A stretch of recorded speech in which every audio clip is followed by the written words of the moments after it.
Hi குட்டீஸ், எல்லாருக்கும் praise the Lord. இன்னைக்கு நம்ம இஸ்ரவேல் ஜனங்களின் முதல் ராஜாவாகிய சவுல் அவரை பற்றி நம்ம படிக்க போகிறோம். கதைக்குள்ள போலாமா? ராஜாவுக்கு முன்னாடி இஸ்ரவேல் ஜனங்களை சாமுவேல் நியாயாதிபதி தான் தலைவனாயிருந்து நியாயம் விசாரித்து வந்தாராம். இப்போ சாமுவேல் நியாயாதிபதிக்கு ரொம்ப வயசாயிடுச்சு. அதனால இந்த நியாயாதிபதி என்ன பண்ணாரா, அவருடைய பிள்ளைங்க இருக்காங்கல்ல, அவங்களுக்கு 2 பிள்ளைங்களாம்.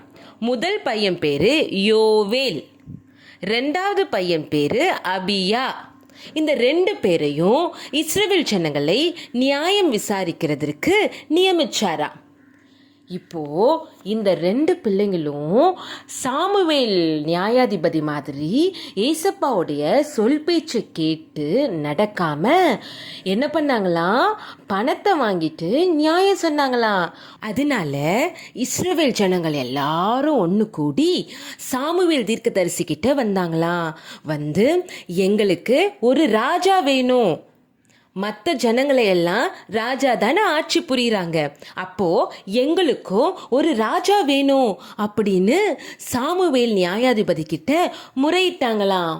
உடனே சாமுவேல் நியாயாதிபதி ரொம்ப கோவப்பட்டு, அட முட்டாள் ஜனங்களே, உங்களுக்கு தான் ஏற்கனவே ஒரு ராஜா இருக்காரே, அவர் வல்லமை உள்ளவர், அவர் நித்தியமானவர், அவர்தான் உங்களை இந்த நாள் வரை நடத்தி கொண்டு வந்தாரு.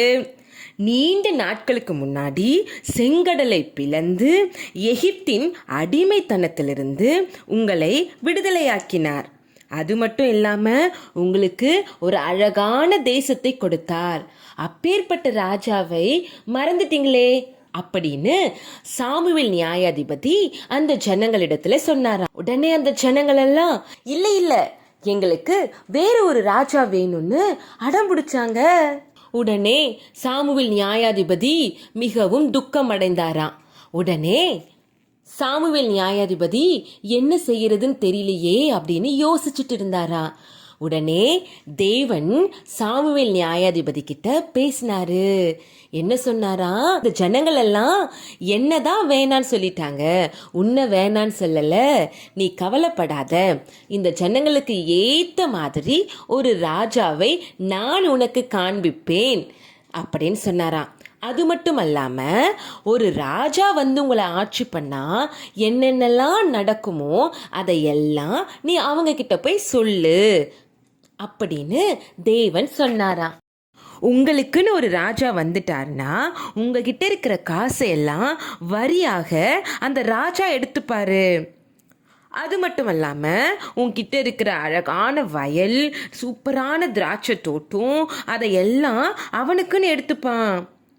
உன்னுடைய குமாரர்களை எல்லாம் தன்னுடைய படை வீரராக அவன் பயன்படுத்திப்பான்.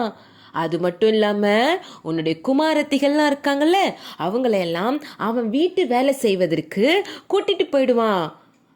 ஆக ஒரு ராஜா வந்தா இதையெல்லாம் பண்ணுவான் அப்படின்னு சாமுவேல் நியாயாதிபதி இஸ்ரவேல் ஜனங்களிடத்துல சொல்லியும் இந்த ஜனங்கள் கேட்கலாமா, எங்களுக்கு ராஜா வேணும்னு ஒரே அடம்.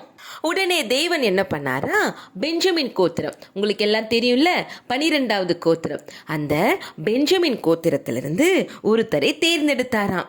அவர் பேர் என்ன, சவுல். அவரை தான் தேர்ந்தெடுத்து ராஜாவாக சாமுவேல் கிட்ட சொன்னாராம், நீ சவுலுக்கு அபிஷேகம் பண்ணி ராஜாவாய் ஏற்படுத்து அப்படின்னு சொன்னாராம். இப்போ சவுல் இஸ்ரவேல் ஜனங்களுக்கு ராஜாவாயிட்டாரு. சவுல் ஆரம்பத்துல கர்த்தருடைய கட்டளைகளை கேட்டுதான் நடந்தாராம். இப்போ ஒரு சூழ்நிலை வருது. என்னன்னா, அம்மோனியர்கள் இஸ்ரவேல் ஜனங்களிடத்துல ஒரு போர் போடுறாங்க, சண்டை போடுறாங்க. அப்போ அந்த அம்மோனியர் ஜனங்கள் சொல்றாங்களாம், இந்த இஸ்ரவேல் ஜனங்க எல்லாருடைய வலது கண்ணை பிடுங்கி போட போறேன் அப்படின்னு சொல்றாங்களாம். உடனே சவுல் ராஜா என்ன பண்ணாராம், தன்னுடைய படை வீரர்களெல்லாம் கூட்டிட்டு அந்த அம்மோனியர்களை எதிர்த்து போராட ரெடி ஆயிட்டாரு. இப்போ சவுல் ராஜா சொன்னாராம், தேவன் எனக்கு ரட்சிப்பை அருளினார் என்று சவுல் ராஜா தேவனை மகிமைப்படுத்தினாராம். உடனே தேவன் என்ன பண்ணிட்டாரு, அம்மோனியர்களை தோற்கடிக்க வைத்தார். இப்போ சவுல் ராஜா போர்ல வெற்றி பெற்றுட்டாரு. இப்படியே இருந்திருந்தா நல்லா இருந்திருக்கும்ல. ஆனா சவுல் என்ன பண்ணிட்டாராம், கொஞ்ச நாள் போனதுக்கு அப்புறம் இந்த தேவனுடைய கட்டளையை கை கொள்வதை மறந்துட்டாரு. ஏன்னா அவர் தான் பெரிய ராஜாவாயிட்டாருல, அதனால தேவனை மறந்துட்டாருமா. இப்போ ஒரு நாள் பெலிஸ்தியர் வந்து சண்டை போடுறதுக்கு வந்து நிற்கிறாங்க. யாரு கூட? இஸ்ரவேல் ஜனங்களோட. அப்போ இஸ்ரவேல் ஜனங்கள் என்ன பண்றாங்க, பெலிஸ்தியரோட போர் செய்வதற்கு முன்னாடி ஒரு பலி செலுத்துறாங்க. பலியை வந்து யாரு செலுத்தணும்? சாமுவேல் நியாயாதிபதி தான் செலுத்தணும். ஆனா அவர் வருவதற்கு முன்னாடி இந்த சவுல் ராஜா இருக்காருல, அவர் பலி செலுத்திட்டாரு. தப்பு தானே?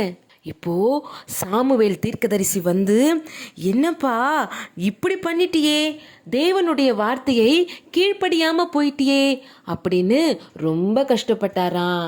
இன்னொரு முறை தேவன் சவுல் ராஜாவை பார்த்து துன்மார்க்கமான அமலேக்கியரை அழிக்கச் சொன்னார். ஆனால் சவுல் அமலேக்கியாவின் ராஜாவாகிய ஆகாகை மட்டும் உயிரோட விட்டுட்டாரு. அது மட்டும் அல்லாமல் அங்கே இருக்கிற விலையேற பெற்ற பொருட்கள், ஆடு மாடு, இதை எல்லாத்தையும் விட்டுட்டு வந்துட்டாரு. அப்போ ஏன்பா தேவன் சொன்னதை ஏன் கேட்கல, அவர் வார்த்தைக்கு ஏன் கீழ்ப்படியில அப்படின்னு கேட்கும்போது, இதையெல்லாம் நம்ம தேவனுக்கு பலியாக செலுத்தலாம்ல அப்படின்னு பதில் சொல்றாரு. அப்போ சாமுவேல் என்ன சொன்னாரா, தேவனுக்கு பலியை காட்டிலும் அவருடைய வார்த்தைக்கு கீழ்ப்படிதலே உத்தமம். நீ கர்த்தருடைய வார்த்தையை புறக்கணிச்சதால அவர் உன்னுடைய ராஜ்யபாரத்தை உன்னிலிருந்து எடுத்து போடுவார் அப்படின்னு சொல்லிட்டாரு. உடனே சவுல் ராஜா ரொம்ப கஷ்டப்பட்டாரு. தப்பு தானம்மா, தேவன் தானே சவுலை ராஜாவாக உயர்த்தி வைத்தார். அப்போ சவுல் வந்து தேவனுடைய வார்த்தையை கேட்டு கீழ்ப்படியணும்ல.